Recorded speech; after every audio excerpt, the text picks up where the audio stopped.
दीनानाथ जी hero के बहुत प्रसिद्ध कारीगर थे। उनके हाथों में करिश्मा था कि उनके तराशे हुए हीरे जो भी देखता हैरान हो जाता।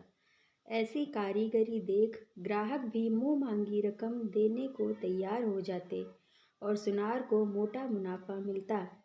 इसी वजह से दीनानाथ द्वारा तराशे हुए हीरों की मांग हमेशा बाजार में बनी रहती थी।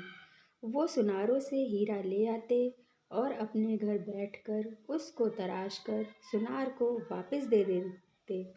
उनका बेटा सुरेश अभी स्कूल में पढ़ता था, लेकिन जब भी दीनानाथ हीरो को तराशा करते तो वह उन्हें बहुत ही ध्यान से देखता।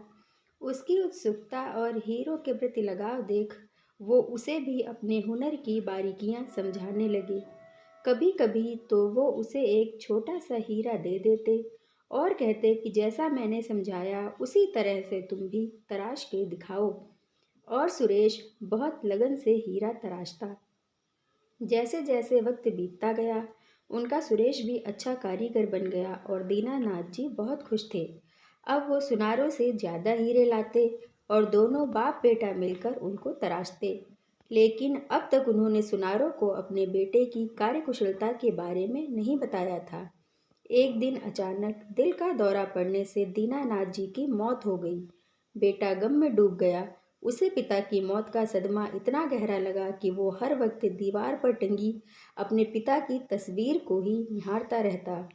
जब से दीनानाथ जी का देहांत हुआ था, तब से घर में कमाई का एक पैसा भी नहीं आया था।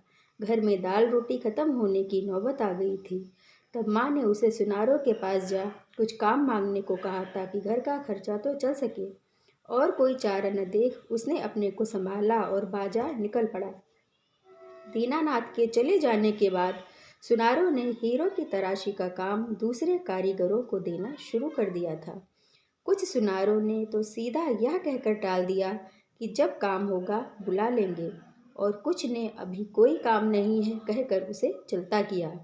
थक हार कर बेचारा घर वापस आ गया।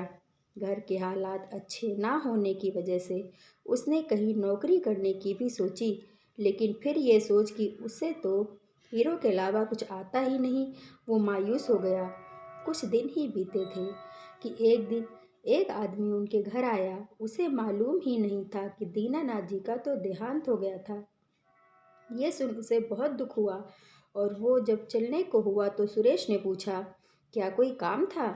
तब उस आदमी ने बताया कि वो पास के शहर में सुनार है और अक्सर दीनानाथ से अपने हीरो का काम करवाता था।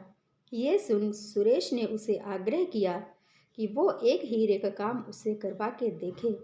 सुरेश ने उसे ये भी बताया कि उसने अपने पिता से पूरी कारीगरी सीखी है।